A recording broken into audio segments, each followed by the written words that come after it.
चलिए, तो आप लोगों ने ये सारी चीज़ें जो हमने किया था इससे पहले, जो वर्ण विच्छेद किया था, और साथ ही साथ मैंने आपको जो संयुक्त वर्ण थे, जिन्हें हमने संयुक्त वर्ण या संयुक्त अक्षर का नाम दिया था, उसको पढ़ा था।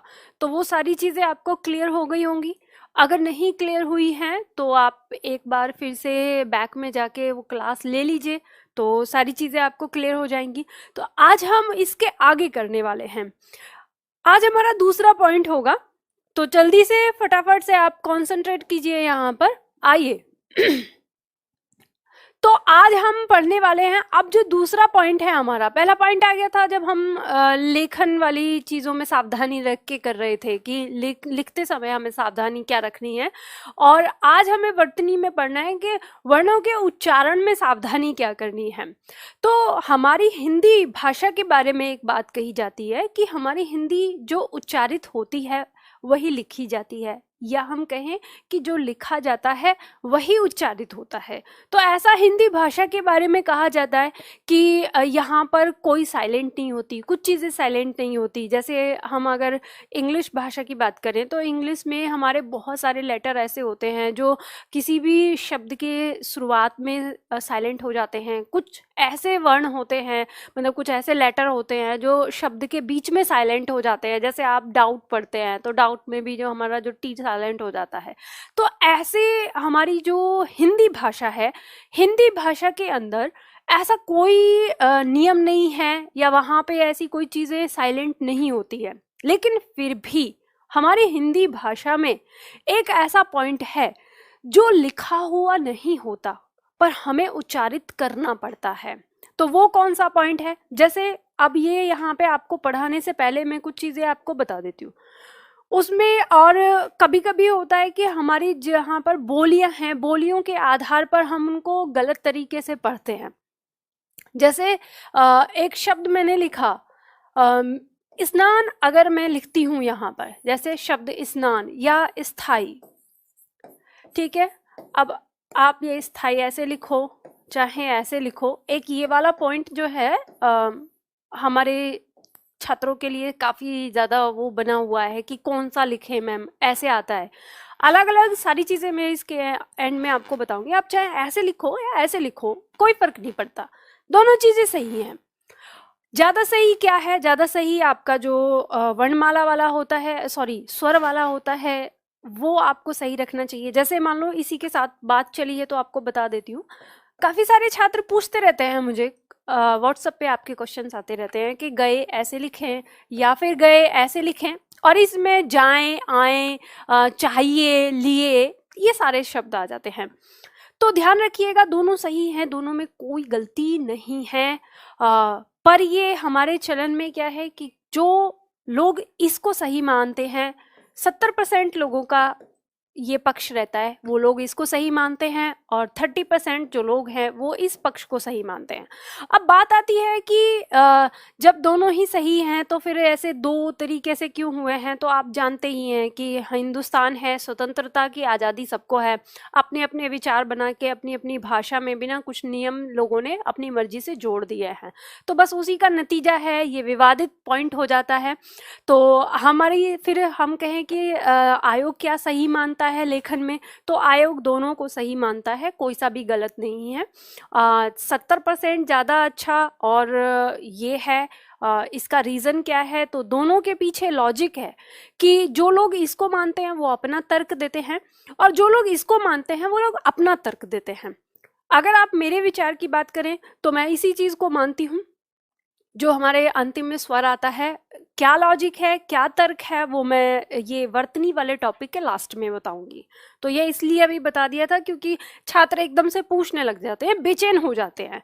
तो ये सारी चीज़ें बताऊंगी। अभी आपको मैंने इतना बता दिया है, आप कोई सा भी लिखिए, ये लिखिए, ये लिखिए, दोनों सही है।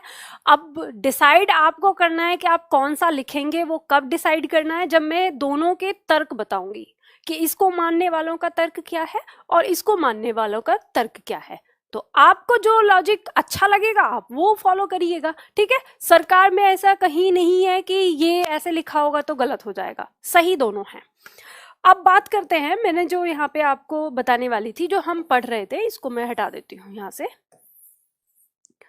तो हम यहाँ पर बात कर रहे थे, ये शब्द है हमारे सामने, जैसे स्थाई लिखा है, या हम यहाँ पर लिखें जैसे स्कूटर, ठीक है, स्कूल लिख लें, इस तरह के जो हमारे एक शब्द होते हैं।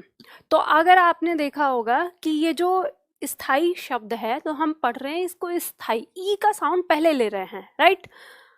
कुछ लोग इसको अस्थाई पढ़ते हैं, ठीक है, कुछ लोग इसको सथाई पढ़ते हैं, या फिर जैसे स्कूटर या स्कूल की बात करें तो आपने देखा होगा कुछ लोग पढ़ते हैं स्कूल, कुछ लोग पढ़ते हैं अस्कूल, ठीक है, और कुछ लोग पढ़ते हैं स्कूल।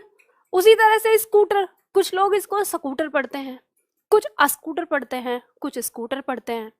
तो अब हमारी जो हिंदी है, तो ये कहती है कि इसमें हमें इनको पढ़ना क्या चाहिए, और जब पढ़ना चाहिए तो फिर इसके पीछे का लॉजिक क्या है, वो चीज़ हमको समझनी है। दूसरा, इसके साथ एक चीज़ और आती है, अगर हमें कोई ये कह दे, हमने किसी ने हमें बताया नियम कि ये जो आधा श है ना, इससे पहले ई का उच्चारण कर लेते हैं, लेकिन फिर ये क्रॉस करने वाला एक और शब्द आ जाता है, जैसे हमने पढ़ा यहाँ पर स्याही, तो अब ये स्याही आ गया। अब आप कहेंगे कि अगर हम ये मानते हैं कि आधा श जो हमारा ये आया, दंत स जो हमारा है, ये इसके पहले हम ई का साउंड दे रहे हैं, तो ये भी तो आधा है, राइट। हम जैसे पढ़ते हैं स्वागत, ठीक है, तो स्वागत हमारा लिखा, तो ये भी तो आधा है, तो हमने इससे पहले तो ई नहीं लगाया। तो कंफ्यूजन फिर यहाँ पे आ जाता है कि भाई अब सही क्या है और इसमें गलत क्या है, और हमें क्या पढ़ना चाहिए। और जो अगर सही है तो हमें कैसे पता चलेगा कि कहाँ पे तो हमें ई लगाना है किसी भी श से पहले, और कहाँ पे हमें ई नहीं लगाना, ये हमें ध्यान देना है। तो ये चीज़ सीखना है। तो कुछ नहीं है, इन सब का सार, इन सब की जो चीज़ें हैं वो हमारी वर्णमाला में ही निहित हैं। हमें वर्णमाला याद है, हमें पता है हमारी वर्णमाला में 13 स्वर हैं कुल, ठीक है, 11 + 2 ये स्वर हो गए। उसके बाद हम आगे पढ़ते हैं कि जिनमें 25 स्पर्श व्यंजन होते हैं। तो हमने 25 स्पर्श व्यंजन पढ़े थे क से लेकर म तक। फिर हमने पढ़ा उसमें कि 4 हमारे अंतस्थ व्यंजन होते हैं, य र ल व, और फिर हमने पढ़ा कि 4 उसमें हमारे ऊष्म व्यंजन होते हैं, तीनों श और ह, ठीक है, ये हमने पढ़ा। उसके बाद हमने पढ़ा कि उसमें 4 हमारे संयुक्त व्यंजन होते हैं। तो 4 संयुक्त व्यंजन हमने पढ़े। तो हमारे दिमाग में हमारी जो वर्णमाला है वो इस तरह से टुकड़ों में है। बस इतना आपके दिमाग में रहना चाहिए, तो आपको सारी चीज समझ में आएगी। आप देखिए, यहाँ पे मैंने नियम बना दिया है, समझना है, बस लिखना कुछ नहीं है, लिख कर दे दिया है ताकि आपका समय बचे। यहाँ पे आपको ध्यान देना है, वर्णों के उच्चारण में सावधानी ये रखनी है कि जो हमारा स है, यानी हम किसकी बात कर रहे हैं, इस दंत स की बात कर रहे हैं। इस दंत स के तुरंत बाद आप ध्यान दीजिएगा, इसके नीचे हलंत लगा है। हलंत लगने का मतलब है कि हम इसके बाद स्वर की बात नहीं कर रहे। अगर इस दंत स के तुरंत बाद स्वर आ जाएगा तब तो कोई उलझन ही नहीं है, स्वर ने उसको साउंड दे दिया और वो स्पष्ट हो गया। जैसे स से सपेरा, आराम से उच्चारण हो गया, कोई दिक्कत नहीं। लेकिन दिक्कत कहाँ है? दिक्कत है कि जब ये हमारा स, दंत स, यानी जब ये स्वर नहीं आया इसके बाद, और इसके तुरंत बाद क से लेकर म तक, और क से लेकर म तक हमारे कौन से व्यंजन हैं जिन्हें हमने स्पर्श व्यंजन नाम दिया है। तो क से लेकर म तक 25 व्यंजन होते हैं, ठीक। तो इस स के तुरंत बाद यदि क से लेकर म तक कोई भी व्यंजन आया हुआ होता है तो ऐसी स्थिति में जो इस श का उच्चारण है, यानी ये जो हमारा दंत स है, इसके उच्चारण से पहले ई की ध्वनि आती है। ध्यान रखिएगा, टर्म यहाँ जो लिखा है ई की ध्वनि आती है। ई की ध्वनि है, ई स्वर वहां पर प्रेजेंट नहीं है, ये बात ध्यान रखिएगा। जो ई है वो दिखाई नहीं देता, आंख से दिखाई नहीं देता, उसकी कोई मात्रा नहीं होती, ठीक है, ये हमें ध्यान रखना। होता क्या है, सिर्फ उसकी ध्वनि होती है, जबकि वहां पे ई हमारा उपस्थित नहीं है। और एक साथ ही साथ दिया है, इसके आगे हम अ का जो अ की ध्वनि है वो भी नहीं लगाते।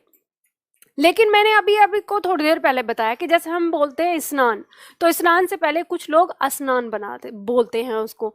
तो अब यहाँ पर आप ना इस बात से ये पहचान सकते हैं किसी भी व्यक्ति को कि वो किस स्थान से बिलोंग करता है। अब कैसे आपको समझना है? सिर्फ किससे? इसके उच्चारण से। अगर आप किसी से कहें कि भाई स्नान बोलो, तो स्नान वो कैसे बोल रहा है, आप इस बात से पहचान कर सकते हैं कि किस एरिया का रहने वाला है, हमारे देश का। तो होता क्या है कि ये जो हमारा आधा स, खड़ी बोली का ये नियम है जो मैंने अभी आपको बताया। तो खड़ी बोली कहाँ? जैसे हमारा मेरठ मंडल आता है, दिल्ली क्षेत्र है, तो ये हमारी खड़ी बोली का एरिया है। तो यहाँ के जो लोग हैं वो स्नान को स्नान ही बोलते हैं, वो इस नियम का पालन करते हैं जो खड़ी बोली में है। और क्योंकि हमारी मानक भाषा खड़ी बोली से ही डेवलप हुई है, उसी से विकसित हुई है, तो अधिकतर जो रूल हैं वो यहीं के हैं। तो यहाँ पर खड़ी बोली वाले लोग बोलते हैं। लेकिन अब आप देखें कि ये जो लोग खड़ी बोली बोलते हैं, उससे अगर पश्चिम दिशा की तरफ जाएं, तो पश्चिम दिशा मतलब हरियाणा की तरफ अगर आप जाते हैं, तो वो लोग इसके आगे का ये जो ई है इसको हटा देते हैं, तो वो स को स ही बोलते हैं। तभी वो स्कूल को स्कूल बोलते हैं, स्कूटर को स्कूटर बोलते हैं। ठीक है। अब अगर आप खड़ी बोली के पूर्वी दिशा की तरफ जाते हैं, तो जैसे इलाहाबाद, बिहार, झारखंड इधर की तरफ जाते हैं, तो ये लोग इस ई से पहले यहाँ पर अ का साउंड लगा देते हैं। स्नान ना बोल के स्नान कह देते हैं, स्थाई ना बोल के अस्थाई कह देते हैं। तो अब आपको ये ध्यान रखना है कि पहली चीज, अब आप लोग कौन कौन से स्टेट से मेरी क्लास ले रहे हैं, किस किस प्लेस से मेरी क्लास ले रहे हैं, आप लोग जानते हैं, मैं नहीं जानती। मैंने आपको यहाँ पे ये समझाने की कोशिश करी है कि जब भी आपके सामने इस तरह के कोई भी शब्द आएंगे तो आपको कैसे बोलना है, आपको ध्यान रखना है इस नियम का। जो नियम हमने यहाँ पर पढ़ा है, इस नियम ने हमसे कहा है कि यदि दंत स के बाद क से लेकर म तक कोई भी हमारा व्यंजन आ जाता है, तो हम इसके उच्चारण में क्या करते हैं, इस स से पहले ई की ध्वनि का उच्चारण लेते हैं। ई की ध्वनि का उच्चारण किया, और हमें ये ध्यान रखना है कि आ का उच्चारण इसमें बिल्कुल भी नहीं होता है जो लोग करते हैं। तो अब अगर आप पूर्वी दिशा से आते हैं, तो अगर आप स्थाई को अस्थाई बोलते हैं तो आपको आज से बंद करना है। और अगर जैसे मान लो स्कूटर से पहले, स्कूल से पहले अगर अ लगा देते हैं, स्कूल या स्कूटर, इस तरह से, तो वो बंद करना है। अब जो लोग पश्चिम दिशा की तरफ रहते हैं, हरियाणा से हैं अगर, तो वो अगर स्कूटर बोलते हैं तो उनको ई की ध्वनि उससे पहले लगानी पड़ेगी। अब उसके बाद आता है, जैसे इसमें उदाहरण दिया हुआ है नीचे, जैसे स्कंद। अब आप यहाँ पर देख सकते हैं इस सा के तुरंत बाद क्या है, क है। स्टेज, इस सा के बाद क्या है, ट है, स्पर्श व्यंजन है। जैसे स्नेह, तो स के बाद न है, स्पर्श व्यंजन है। स्पंज, स के बाद प है। तो इस तरह से स्फूर्ति, स्थान, स्मारक, स्तूप, स्कूल, स्थायी, स्तुति, स्पर्श, स्नान आदि, ये आप देख सकते हैं। बहुत सारे उदाहरण इसमें दिए हैं, आप और भी सारे उदाहरण दे सकते हैं। इसके बाद दूसरा ख पॉइंट हमारा दिया है यहाँ पर कि यदि इस स के बाद य से लेकर ह तक, और य से लेकर ह तक मतलब हमारा अंतस्थ व्यंजन और ऊष्म व्यंजन, 8 हो गए वो हमारे। अगर हमारे इस दंत स के बाद, और ये ध्यान रखिएगा, ना ही तो हम ये बात तालु श की कर रहे हैं और ना ही हम ये मूर्धा स की बात कर रहे हैं, हम दंत स से सपेरा वाले जो स है उसकी बात कर रहे हैं। तो इस दंत श के बाद य से लेकर ह तक अगर इसमें कोई भी व्यंजन हमारा आता है, तो ये जो हमारा स है, स की ध्वनि स ही होती है, और इसमें कहीं भी हमें कोई ई की ध्वनि नहीं लानी होती, कोई आ की ध्वनि नहीं लानी होती, फिर कुछ नहीं, जो जैसा लिखा है वैसा ही पढ़ा जाएगा। जैसे हमारा स्याही, स्लेट, स्लाइस, स्लिप आदि, इस तरह से हमारे बहुत सारे उदाहरण हो सकते हैं जो हम बोलते हैं। ठीक है। अब इसके बाद ये तीसरा पॉइंट जो लिखा है, ये तीसरा पॉइंट क्या है कि कई बार होता है, जैसे मान लो हमने स्वागत लिखा, तो ये भी चीज मैं बता रही हूँ कि जैसे मैं क्लास में लिखवा रही हूँ, तो मैंने एक बच्चे को देखा कि मैंने जब बोला स्वागत, तो उसने स्वागत कैसे लिखा, ऐसे लिखा स्वागत। ये आपने देखा होगा इस तरह से। तो यानी कहीं ना कहीं क्या है उसके दिमाग में, जैसे ही स्वागत बोला जा रहा है तो उसको समझ में आ रहा है, उसने मेरे उच्चारण को रोक के सुना होगा कि स्वागत यानी स उ आ गत, ऐसे लिखा होगा। ऐसे ही तो लिखते हैं जब हम शब्दों को लिखते हैं, तो दिमाग में ये गया कि ऐसे लिखा जाएगा, लेकिन ये तो गलत है। फिर तो ये क्या है, ये गलत है। तो यानी हमें एक बात और समझ में आती है कि जैसे ही हम दंत स के तुरंत बाद व का उच्चारण करते हैं तो हमें ये स और व के बीच में ऊ की ध्वनि सुनाई देती है। तो इस वजह से हमारी वर्तनी जो है वो क्या हो जाती है, गलत हो जाती है। तो अब आपको यहाँ पर एक नियम और याद रखना है, दिमाग में रखना है। नियम याद रखोगे तो सारे शब्द आपके सही होंगे कि कभी भी जब भी आपके सामने इस दंत श के बाद, ठीक है, यहाँ पर आपको इसमें हलंत लगा लेना, यहाँ हलंत छूट गया है जो आपकी नोटबुक होगी। इस दंत श के बाद व व्यंजन अगर आए, ये ध्यान रखना है, इनके बीच में अगर स्वर आ जाता है तो ये सारे नियम बेकार हो जाते हैं, फिर कोई नियम काम नहीं करता। हम बात कर रहे हैं जब तुरंत की तुरंत व्यंजन आए, ठीक है। तो इस स के बाद अगर व व्यंजन आ जाता है तो वहां पर उच्चारण में स के बाद ऊ की ध्वनि का भ्रम होता है, ठीक है। क्या होता है, भ्रम होता है, जबकि वहां पर ऊ नहीं होता। ये मैंने इसलिए स्पष्ट लिख दिया है। क्या होता है, हमें ऊ की ध्वनि का भ्रम होता है और ऊ हमारा वहां पर नहीं होता। जैसे हमारे बहुत सारे उदाहरण दिए हैं, जैसे स्वागत। तो हम जब स्वागत लिख रहे हैं तो हमें ऐसे नहीं लिखना है, ये गलत है। हमें कैसे लिखना है, आधा श जो हमारा दंत श और व। अब ऐसा क्यों हुआ है, ये एक ह्यूमन जो हूं है, और हम जब उस किसी भी वर्ण को बोल रहे हैं ना, तो उस वर्ण के बोलने की स्थिति में हमारे मुंह से एक बग उत्पन्न हो रहा है। बग समझते हैं ना, कंप्यूटर की भाषा में आप पढ़ते हैं। बग का मतलब होता है उत्पन्न होने वाली गलती। कोई हम कोई सॉफ्टवेयर तैयार कर रहे हैं, कोई कोडिंग दे रहे हैं और उससे कोई एक ऐसी गलती उत्पन्न हो जा रही है जो समझ में नहीं आती है क्यों हो रहा है, उस चीज को हम कह देते हैं बग उत्पन्न हो रहा है ना। तो ऐसे ही हम कह सकते हैं कि ह्यूमन जो सॉफ्टवेयर है, यानी मतलब मनुष्य के अंदर जो ये मुंह है, भगवान के द्वारा बनाया जो ये कंप्यूटर है, इसमें उत्पन्न होने वाला एक बग है। जैसे ही हम बोलते हैं स, दंत स दांत से बोला जाता है, और जैसे ही बोलते हैं व, तो व में हमारे ऊपर के दांत और नीचे का होठ क्या होता है, राउंड होता है। तो इस स के और व के बीच में कोई स्वर न होने के कारण हम जैसे ही जल्दी से बोलते हैं स्व, तो स्व से क्या होता है, अचानक हमारे मुंह से ऊ की ध्वनि अपने आप उत्पन्न होती है। उसे हम रोक नहीं सकते, वो होती है। वो गलती मतलब दोनों के बोलने के स्थान की वजह से वो अपने आप होती है। इस वजह से हमें ऐसा भ्रम हो जाता है कि यहाँ पर ऊ हो सकता है। तो ध्यान रखिएगा, हमेशा आपको अपने दिमाग में याद रखना है, जब भी किसी शब्द में दंत स के तुरंत बाद आपको व का उच्चारण सुनाई दे तो वो आपका क्या होगा, स्व। आपको कैसे लिखना है, उसको ऐसे लिखना है, स्व, ठीक है, बस ऐसे लिखना है। ये स्व हो गया, ऊ का साउंड सुनाई दे रहा है, आप उसको इग्नोर करेंगे। तो ये हमारा इसमें आता है, ये हमारे लेखन में हमें अपने उच्चारण के पे ध्यान देना है। उच्चारण में जो सावधानी रखनी होती है, यानी उच्चारण को सुनते हुए अपने लेखन में सावधानी। तो ये चीज, अब बहुत सारे उदाहरण आपके सामने हैं, जैसे स्वागत, स्वभाव, स्वास्थ्य, स्वर्ग, स्वार्थ, स्वांग, स्वचलित, स्वप्न, ये आदि, ठीक है। तो ये चीज आपको समझ में आ गया, और ये मैंने लिख दिया था, इसमें कुछ ऐसा चीज़ नहीं है कि आपको लिखना है। चीज़ों को मैं कोशिश करूँगी कि आप लोगों को ज़्यादा से ज़्यादा ना लिखित रूप दे दूँ, ज़्यादा चीज़ें लिखित में। अब क्वेश्चन उठता है हमारा अगला, हमारी वर्णमाला के अंदर एक ड और ड, यानी एक बिंदी वाला ड यहाँ पर, एक बिना बिंदी वाला ड और एक बिंदी वाला ड। इसकी हमारे सामने बड़ा कंफ्यूजन होता है कि इसको हम कहाँ लिखेंगे, कैसे लिखेंगे, कब लिखेंगे, कैसे प्रयोग करेंगे। तो सबसे पहले इसके बारे में हमें जानना है कि ये जो हमारे बिंदी वाला जो ड है, इसका प्रयोग हमारी हिंदी भाषा के अंदर होता है। हिंदी भाषा के अंदर मतलब कि इसका प्रयोग संस्कृत भाषा में नहीं पाया जाता। तो हमें एक बात तो यहाँ पे क्लियर हो जाती है कि हमारे तत्सम शब्दों में इस द का प्रयोग कहीं नहीं पाया जाएगा, राइट।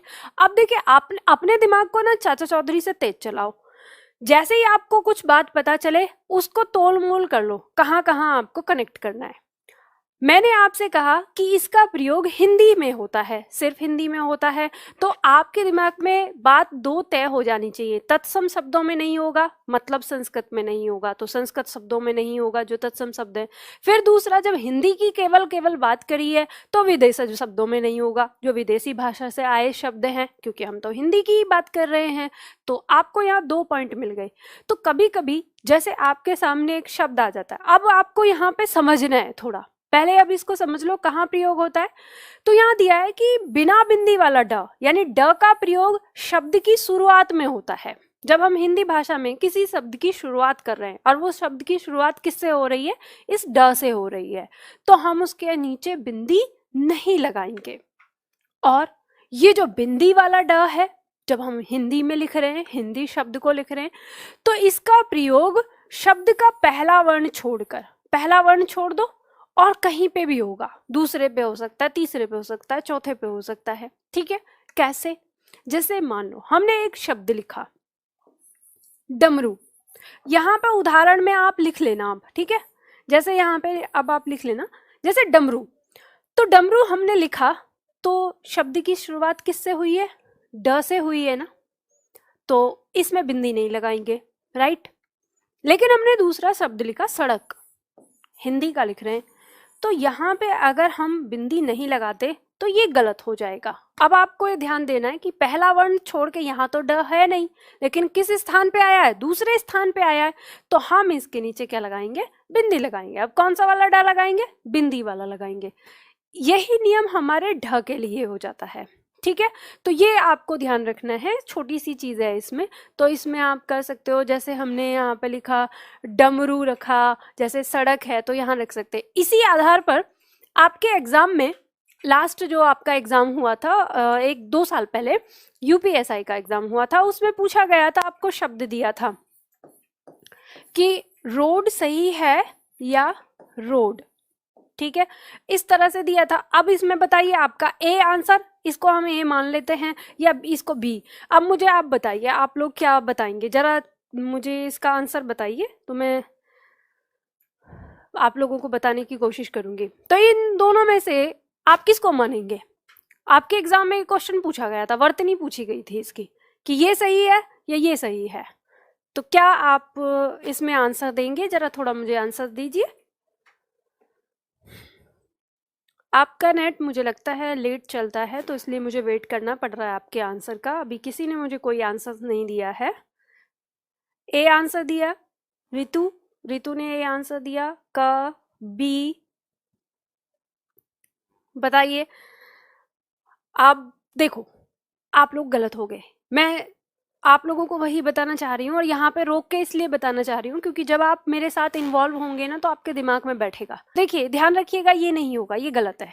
आप कहेंगे मैडम अभी अभी तो आपने बताया, अब आप हमारा उल्लू बना रही हैं। अभी अभी तो आपने कहा है कि दूसरे स्थान पर आएगा, लेकिन ध्यान रखिए, उससे पहले मैंने आपको ये भी बताया है कि इनका प्रयोग केवल और केवल हिंदी शब्दों में होगा।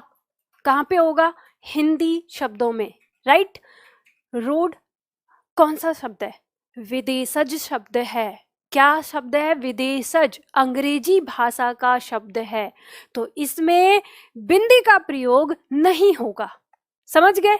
ये बात ध्यान रखिएगा, कान खोल के अपने दिमाग में अंदर ठूस लीजिए बिल्कुल इस चीज को। यहाँ पे होता ही है, बहुत सारा डाउट इससे डाउट बनता है। मैं पढ़ा देती हूँ, बाद में डाउट बनता रहता है, मेरी बात को यहाँ सुनते नहीं है उस समय जिस समय बता रही होती हूँ, फिर बाद में मुझसे क्वेश्चन करते हैं।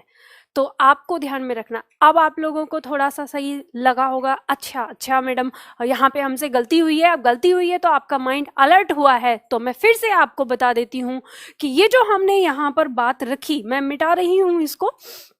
यहाँ हमने जो बात कही कि बिना बिंदी वाले ड का प्रयोग जो है वो शब्द की शुरुआत में होता है, और जबकि बिंदी वाले ड का प्रयोग पहला वर्ण छोड़कर कहीं पर भी होता है। ये नियम ऐसा हिंदी शब्दों के साथ ही होता है, और हिंदी शब्दों में ही इसका प्रयोग पाया जाता है, राइट। तत्सम शब्दों में नहीं होगा क्योंकि संस्कृत में नहीं है, विदेशज शब्दों में भी नहीं पाया जाएगा। और सेम हमारा नियम काम करेगा अब हमारे अगले पॉइंट पर, जो हमारा ये है। आप इसमें उदाहरण आप लिख लीजिएगा। जैसे अगला हमारा नंबर 4 पे जो दिया है ढ, एक बिंदी वाला ढ और बिना बिंदी वाला ढ। जैसे मान लो हमने शब्द लिखा, इसमें उदाहरण लिख लेते हैं वही चीज। जैसे हम ढोलक लिख रहे हैं, तो हमने ढोलक लिखा, तो ढोलक के नीचे हमने बिंदी नहीं लगाई यहाँ पर क्योंकि शब्द की शुरुआत हो रही है। लेकिन जैसे हमने लिखा पढ़ना, तो हमने यहाँ पर बिंदी लगाई। अब आपको पता है ना, पढ़ना एक क्या है? क्रिया है, और क्रिया ये कौन सी? हिंदी में है। हिंदी की क्रिया है तो हिंदी शब्द है, तो अब पहला वर्ण छोड़ के दूसरे स्थान पे हो रहा है, तीसरे पे होता तो तीसरे पे भी लगाते हम इसको, राइट। तो ये चीज आपको समझ में आ गई। अब इसके साथ नोट मैंने अब ये लिख लीजिए, ढोलक और पढ़ना दोनों चीज आपको समझ में आ गई, ये लिखा हुआ है, राइट। और अब आपको यहाँ पर ध्यान देना है, जो मैंने आपको अभी बताया है वो मैंने यहाँ पे इसीलिए लिख दिया है, उसको ध्यान दे दीजिए। नोट में जो आपको यहाँ पे लिखा हुआ है, अब आपको इसे फोकस कर लेना है। आप लाल, पीला, काला, गुलाबी जैसा भी पेन इस्तेमाल कर रहे हैं अपने इसके साथ, तो वहां पर उसको हाईलाइट कर दीजिए ताकि आपको याद रहे कि इन दोनों का प्रयोग हिंदी के ये नवीन विकसित वर्ण है, ठीक है। आपके एग्जाम में क्वेश्चन बनता है इससे, इसीलिए हाईलाइट करिए इसको। पूछ लिया जाता है हिंदी के नवीन विकसित वर्ण कौन से हैं, तो नवीन विकसित वर्ण में आपके ड और ढ आ जाते हैं। इनका प्रयोग संस्कृत शब्दों में नहीं पाया जाता। ये भी पूछा जा सकता है कि ढ, बिंदी वाला ढ और ड, इन दोनों का प्रयोग संस्कृत में होता है या नहीं होता है, ठीक है। अब साथ ही साथ यहाँ दिया है जिसे आपको फोकस करना है, और ना ही विदेशज शब्दों में पाया जाता, राइट। अब उदाहरण दिए हैं, जैसे हमने लिखा ब्रह्मांड, तो ब्रह्मांड में हमारा ये कितना लास्ट में आया है, लेकिन हमने तो फिर भी बिंदी नहीं लगाई। क्यों नहीं लगाई? क्योंकि संस्कृत शब्द है, ठीक है। जैसे उद्यान, उद्यान क्या होता है? बगीचा को कहते हैं, है ना, लेकिन ये क्या है? तत्सम शब्द है, तो तत्सम शब्द है, संस्कृत का शब्द है, तो इसमें हमने कोई बिंदी नहीं लगाई, राइट। ऐसे ही निडर, निडर भी क्या है हमारा? ये संस्कृत शब्द है, तत्सम शब्द है, हमें देखने में लग रहा है हिंदी, लेकिन क्या है? ये संस्कृत से लिया गया है, संस्कृत में निडर, राइट, जिसे कहते हैं जिसके अंदर कोई डर ना हो, राइट। तो ये हमारा शब्द, इसलिए हम इसके अंदर नहीं लगाते, निडर के अंदर। अब आपको देखना है जैसे निढाल, इसमें भी अब ये भी हमारा क्या है? ये भी हमारा शब्द तत्सम शब्द हो जाएगा, तत्सम शब्द कहते हैं। अब जैसे पंडित, पंडित शब्द है, अब आपको पता है ये हिंदी का नहीं है, याद रखिएगा संस्कृत भाषा से हमने 60% जो शब्द हैं वो संस्कृत भाषा से लिए हैं, और 60% हमारे तत्सम ही होते हैं ये, तो इसीलिए हमें ये कम देखने को मिलता है, और प्योर जो हमारे हिंदी के शब्द हैं उनमें मिलता है। मैंने इसीलिए यहाँ पर आपका ये शब्द लिखकर आगे ब्रैकेट में लिख दिया है कि ये कौन सी भाषा के हैं, राइट। उसके साथ यहाँ पर रोड, रोड शब्द दिया है, अंग्रेजी भाषा का है, लिख दिया है। इसी तरह से शब्द दिया है गड्ढा, अब गड्ढा में देखो ना ही तो ड में है ना ही तो ढ में, इन दोनों में किसी में बिंदी नहीं है। साथ ही साथ इसमें इसीलिए लिख दिया कौन सी भाषा का है, पुर्तगाली भाषा का है, इसलिए नहीं आ रहा, समझ गए। तो इसी तरह से आपके यहाँ पर मैंने कुछ उदाहरण आपको दिए ही थे। अब जब आप शब्द में पढ़ते हैं विदेशी शब्द, तो वहां पे आपको इन बातों का ध्यान रखना पड़ेगा। चलिए, उम्मीद करती हूँ ये चीज़ आप लोगों को समझ में आ गई होगी। आगे बढ़ते हैं हम फिर अगली क्लास में अपने अगले पॉइंट पर बढ़ते हैं। अगला पॉइंट आता है हमारा अनुस्वार, पंचमाक्षर और चंद्र बिंदु का प्रयोग। चलिए बात करते हैं नंबर 5 पॉइंट की। इसमें हमारा दिया है अनुस्वार, पंचमाक्षर और चंद्र बिंदु, इनका प्रयोग कब, कहाँ, कैसे होता है। अब मैं आपको एक बात यहाँ पे बताना चाहूंगी कि ये जो हमारी चंद्र बिंदु है, हालांकि अगर देखा जाए तो इसका उच्चारण थोड़ा अलग होता है, डिफरेंट होता है। किससे? इस अनुस्वार से। लेकिन अभी तक हमारे हिंदी के विद्वानों ने इस पर कोई भी ऐसी रिसर्च, ऐसी कोई चीज़ नहीं दी है कि इसको अलग रखा गया। इन्होंने क्या कहा है कि अनुस्वार जो है वो संस्कृत भाषा में प्रयोग होता है, और जो चंद्र बिंदु है ये हिंदी भाषा में प्रयोग होता है। लेकिन ये दोनों ही क्या हैं? हमारे इस अनुस्वार की मात्राएं हैं। ये तो अनुस्वार कहलाता है और ये चंद्र बिंदु कहलाता है, राइट। तो अभी हम इसी आधार को लेकर पढ़ेंगे। भविष्य में अगर ये चीजें बदलती हैं तो भविष्य की तरह से पढ़ेंगे जहाँ पे होगा। तो अभी हम यही मान के चलते हैं कि ये जो अनुस्वार है हमारा, ये संस्कृत भाषा में होता है। लिखना कुछ नहीं है, अभी आप समझ लीजिए, मैं लिखवाऊंगी, अपने आप लिखवाऊंगी कि लिखना क्या है आपको। तो ये हमारा कहाँ है? ये संस्कृत में है, और ये हमारा कहाँ है? ये हिंदी शब्दों में है, ठीक। पहली चीज, इसके साथ साथ ये जो हमारा अनुस्वार है यानी ये बिंदी है, संस्कृत शब्द के साथ साथ पंचमाक्षर में मिलता है। अब पंचमाक्षर, तो पंचमाक्षर हमारा क्या है? जो 5वां अक्षर है वो जब हमारा आता है वहां पर इसका प्रयोग होता है। अब हिंदी क्षेत्र में होने लगा है तो ये चीज समझना है कि भाई ये पंचमाक्षर जब हमारे 5 अलग अलग हैं, कौन कौन से हैं पंचमाक्षर आपको पता है? ये हमारा क वर्ग का, ये हमारा च वर्ग का, और पंचमाक्षर तब भी जब इनके नीचे हलंत लगेगा, राइट? तो ये हमारा त वर्ग का, फिर ये हमारा त वर्ग का, और ये हमारा प वर्ग का। ये हमारे पंचमा अक्षर हैं और ये पांचों के पांचों हमारे इस रूप में आ जाते हैं हिंदी शब्दों में। तो इन्हीं को हमें सीखना है कि भाई ये कब कहाँ कैसे लगेगा, अनुस्वार जैसा दिख रहा है।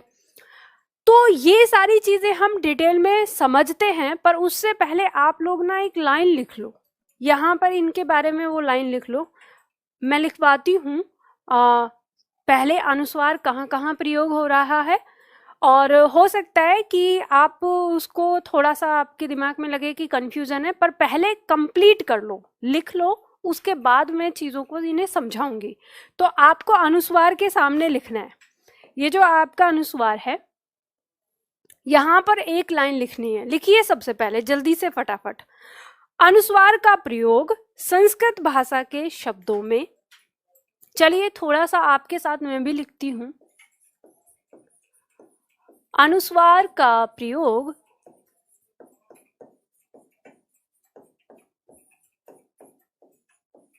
संस्कृत भाषा के शब्दों में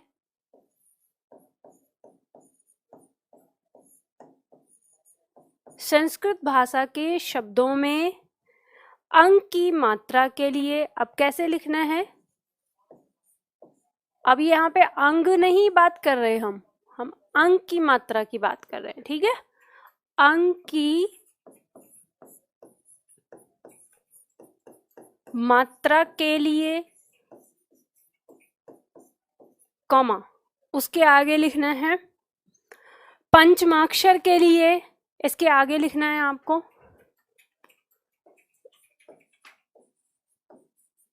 पंचमाक्षर के लिए। अब मैं अगर डॉट डॉट डॉट लिख दूं तो आप डॉट डॉट डॉट मत लगाइएगा, पूरा लिखिए के लिए, पंचमाक्षर के लिए। उसके साथ लिखना है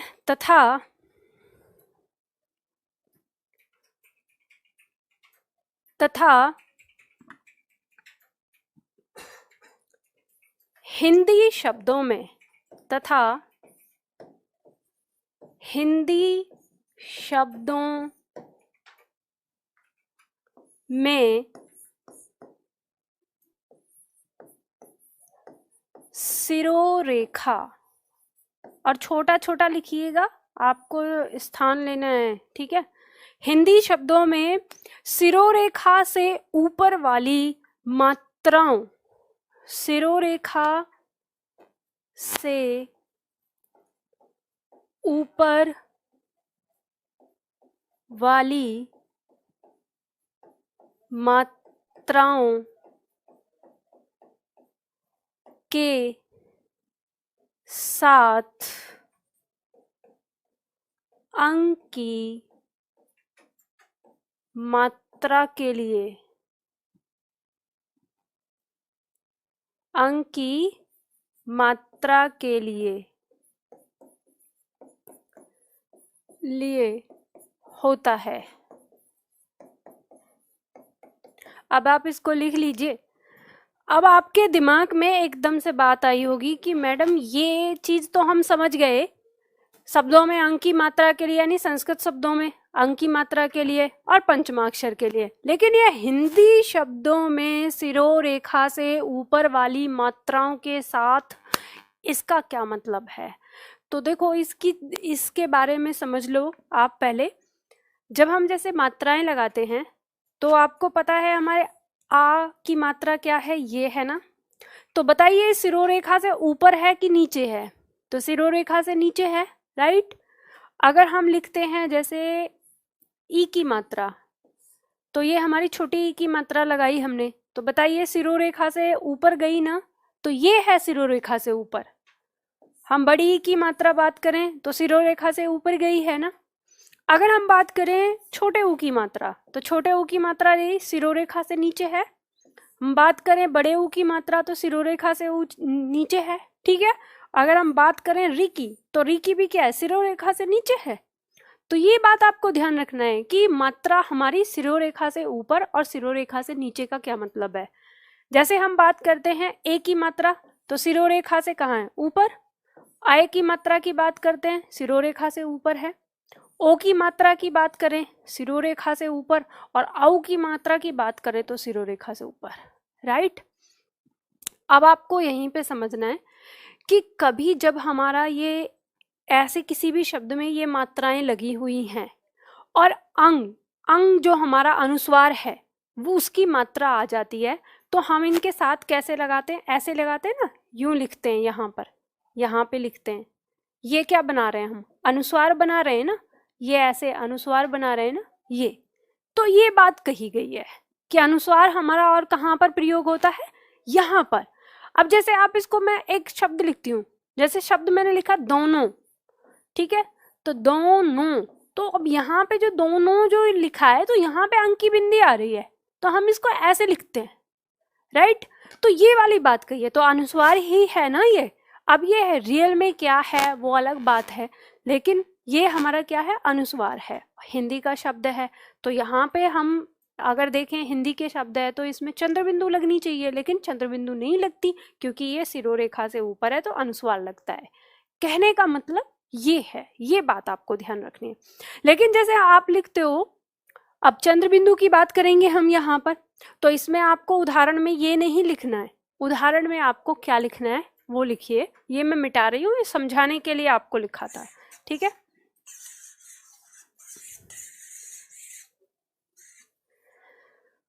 आपको उदाहरण में यहाँ पर लिख लेना है।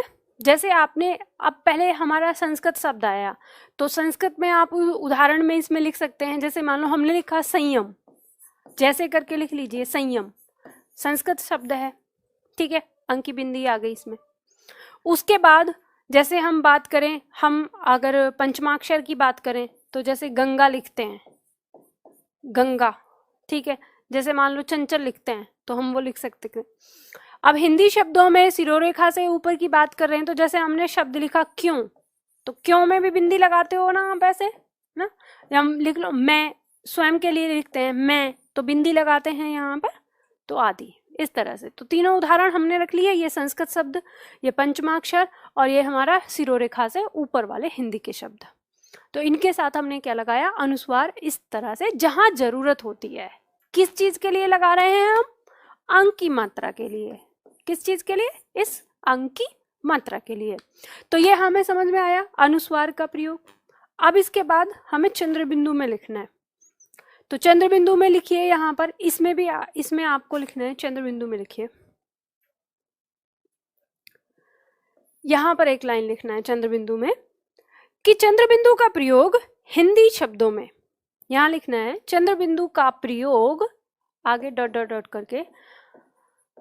और मेरी नकल मत करना बिल्कुल भी, मतलब मैं डॉट डॉट डॉट करूं तो आप डॉट डॉट डॉट लिख लें, आज लिखेंगे परसों याद नहीं रहेगा, पूरा लिखना है। चंद्र बिंदु का प्रयोग हिंदी शब्दों में, हिंदी शब्दों में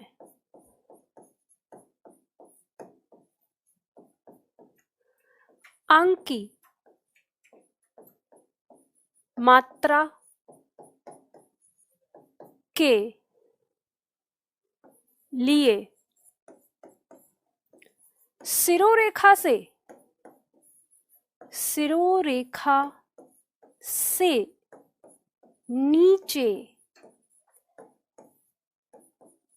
लगने वाली मात्राओं के साथ, मात्राओं के साथ प्रयोग होता है, ठीक है, के साथ होता है। तो चंद्र बिंदु का प्रयोग हमने क्या लिखा, चंद्र बिंदु का प्रयोग हिंदी शब्दों में अंक की मात्रा के लिए सिरोरेखा से नीचे लगने वाली मात्राओं के साथ होता है। उदाहरण के तौर पर लिख सकते हो, जैसे मान लो आपने लिखा बांध, तो बांध लिखा। अब आपको पता है यहाँ पर ये हमारी सिरोरेखा से नीचे है, ऊपर अंक की मात्रा आई है इसमें, तो चंद्र बिंदु बना दिया आपने। आपने देखा होगा बाकी ये जो बांध जैसे लिखा है, तो आपने नेट पे इसको देखा होगा कि ऐसे भी लिख सकते हैं हम। तो ध्यान रखिएगा, ये अगर आपसे एग्जाम में पूछा जाएगा तो ये गलती हो जाएगी। आप लिखते समय इसको नहीं लिख सकते। लिखते समय आप क्या लिखेंगे? लिखते समय आपको बांध चंद्र बिंदु के साथ ही लिखना पड़ेगा, क्योंकि ये हिंदी शब्द है, राइट। उसके साथ ही जैसे मान लो आपने लिखा मुंह, तो मुंह आप लिख रहे हैं तो चंद्र बिंदु लगा रहे हैं, ऐसे लगा रहे हैं ना, यहाँ पे बिंदी भी लगा देते कभी कभी, तो बिंदी लगाना गलत होता है, यानी अनुस्वार लगाना गलत होता है, चंद्र बिंदु लगाया जाता है। तो ये आपको यहाँ पर ध्यान रखना है इसके साथ। तो चंद्र बिंदु हमारी यहाँ पे लगती है, तो ये सिरोरेखा से नीचे आ गई, ऊ की मात्रा जो है सिरोरेखा से नीचे है, तो ऊपर चंद्र बिंदु हमने लगा दिया। ठीक, चलिए अब ये समझ में आ रहा है ना आप लोगों को। अब इसके बाद बात करते हैं पंचमाक्षर की।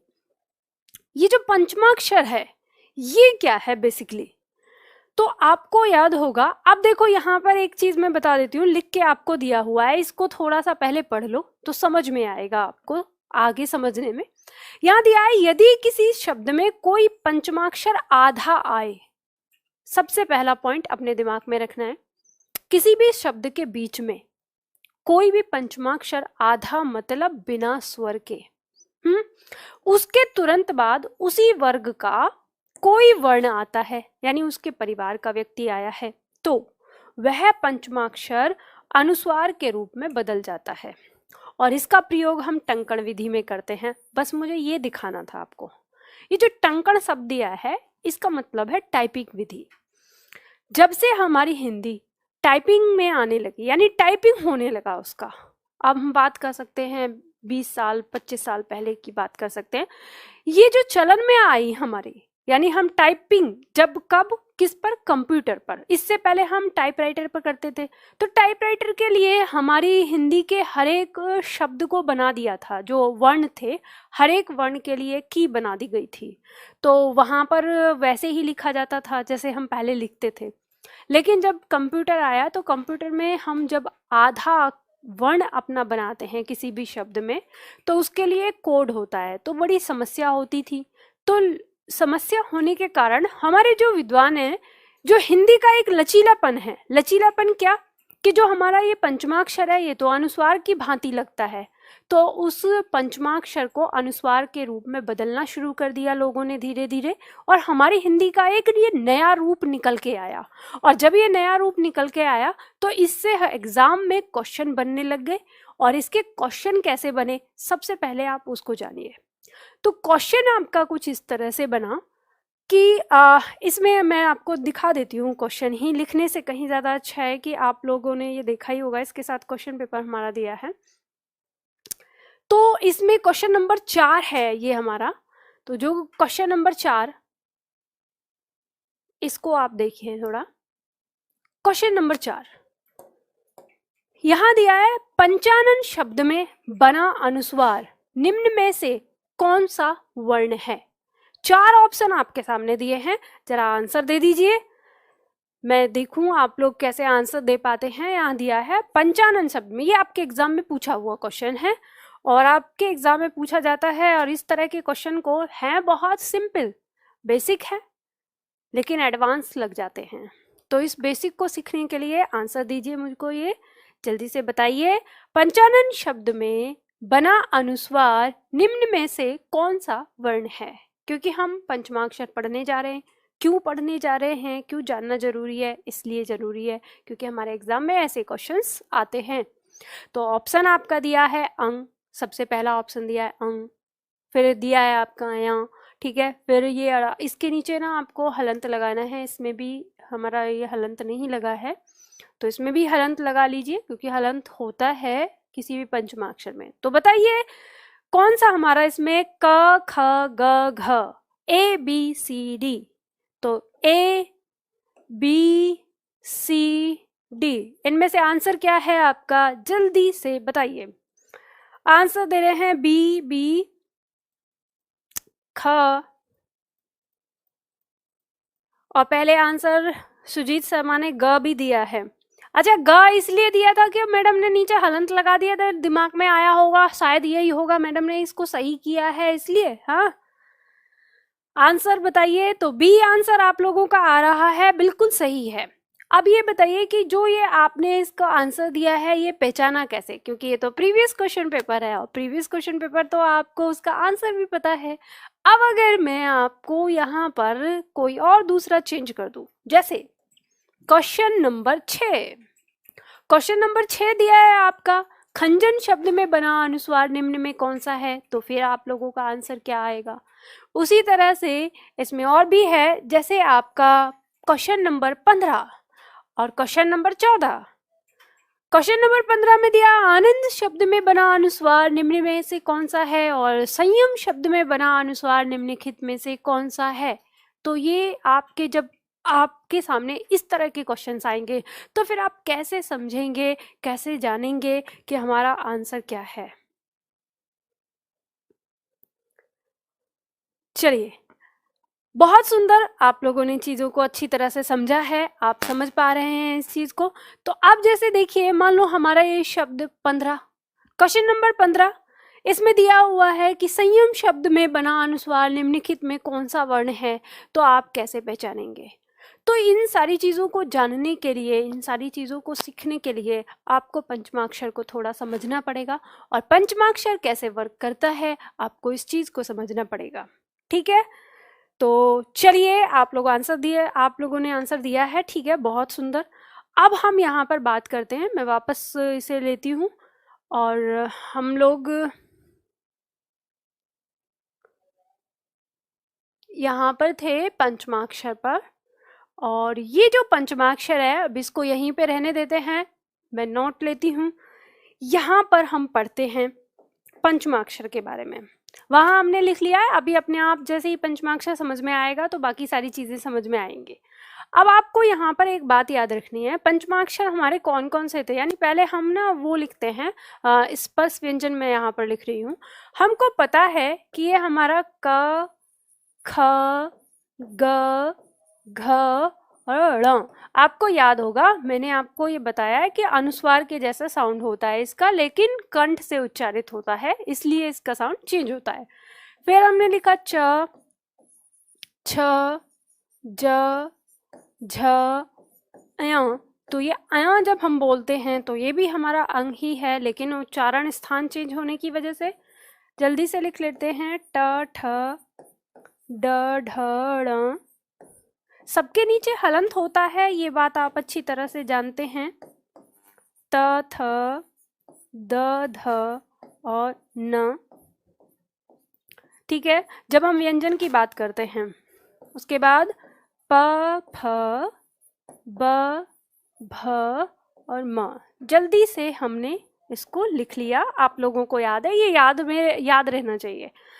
अब मुझे जल्दी से आप लोगों को बताना है कि आपको ये याद है ना कि ये जो वर्ग है हमारा, ये कौन सा वर्ग कहलाता है, क वर्ग कहलाता है, राइट। हम इसकी बात करें तो आपको पता है ना ये क्या कहलाता है, च वर्ग कहलाता है। हम फिर इसकी बात करें तो ये ट वर्ग कहलाता है, और इसकी बात करें तो ये हमारा त वर्ग कहलाता है, और इसकी बात करें तो ये हमारा क्या कहलाता है, प वर्ग कहलाता है, राइट। तो ये चीज़ आप लोगों को पता है। अब अगर हम इसका ऊपर से नीचे देखें तो आपको पता है ये प्रथम वर्ण है, ये द्वितीय वर्ण है, ये तृतीय वर्ण है, ये चतुर्थ वर्ण है, और ये पंचम वर्ण है, राइट। तो ये पंचम वर्ण है हमारा, कौन सा, ये पंचमाक्षर। तो अब आप ना अपने दिमाग में एक छोटी सी कहानी समझ लो, इसको समझने के लिए आपको यहाँ पर समझना क्या है। मैं यहाँ पर 5 उदाहरण ले रही हूँ। जैसे हमने यहाँ पर लिया, एक शब्द है हमारा गंगा। उस दिन जो मैंने लिखे थे, यहीं पे हम लिखते हैं शब्द चंचल। शब्द है हमारा कंठ। आपको याद होगा मैंने वर्णमाला में ये सारे लिए थे पहले। और संबंध, आपको पता है 5 बिंदियां हैं यहाँ पर हमारी, 5 अनुस्वार हमारे सामने हैं।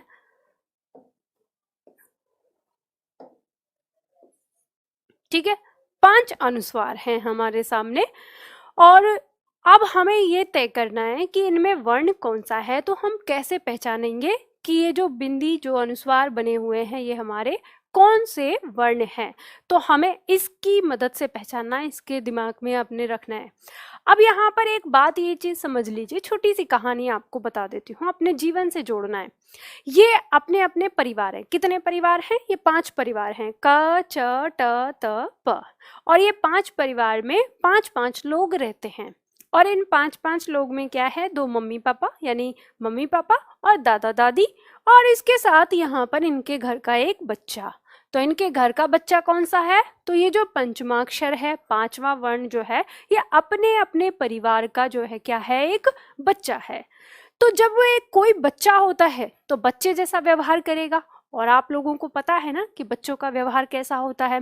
तो चलिए कुछ उनके व्यवहार के उदाहरण दे समझने की कोशिश करते हैं। तो बच्चों का जो व्यवहार होता है वो कैसा होता है कि जैसे मान लो, अगर सपोज करो ये एक पेन है और मैंने किसी बच्चे को ये कहा, या आप लोग अपने बचपन में लौट जाइए जब आप छोटे थे, कितने बड़े, 3 साल, 4 साल, 5 साल के। तो आपकी मम्मी ने आपको ये पेन दिया और आपको कहा कि अपने पापा को दे आओ, और ध्यान रखे कि ये किसी और को नहीं देना है, ये पापा को ही देना है। तो आप वो पेन लेके जा रहे, रास्ते में दूरी है, आपके पापा खेत पे हैं और आप रास्ते में जा रहे हैं। तो रास्ते में जब आप जा रहे हैं तो आपको पड़ोस का एक व्यक्ति मिल गया, उसने पूछा आप कहाँ जा रहे हो? तो आपने बताया कि मैं पापा को पेन देने जा रहा हूँ। तो आपके पड़ोसी ने आपसे कहा कि ये पेन मुझे दे दो। तो आप क्या उसे वो पेन देंगे? आपका जवाब, अब आप लोग मेरे सामने नहीं हो कि आप वो पेन दोगे या नहीं दोगे, पर स्वाभाविक यानी 90%, और कुछ शैतान बच्चे हो सकते हैं जो दे देंगे, लेकिन 99% जो बच्चा है वो अपना पेन नहीं देगा, उस पड़ोसी को बिल्कुल नहीं देगा। क्यों नहीं देगा? क्योंकि उसकी मम्मी ने उसको ये बात कही है कि ये किसी को मत देना है, ये बहुत महत्वपूर्ण पेन है। तो बच्चे की रिस्पॉन्सिबिलिटी वहां पर बनती है कि वो जाके अपने किसको देगा? अपने पापा को ही देगा, क्योंकि वो अपने परिवार को ही जानता है और वो दूसरे व्यक्ति के बारे में जानता है कि ये मेरे परिवार का नहीं है। तो वो पेन बच्चा उसको नहीं देगा। लेकिन वो थोड़ी दूर चलता है और थोड़ी दूर बाद उसको उसकी दादी मिल जाती है, और उसकी दादी पूछती है कहाँ जा रहे हो? तो दादी को भी बताता है कि मम्मी ने ये पेन पापा को देने के लिए कहा है। तो दादी कहती है कि ला ये पेन मुझे दे दे। तो बताइए देंगे या नहीं देंगे? स्वाभाविक सी बात है कि वो पेन आप तुरंत दे दोगे दादी को और कहोगे कि चलो पापा को दे के आना है।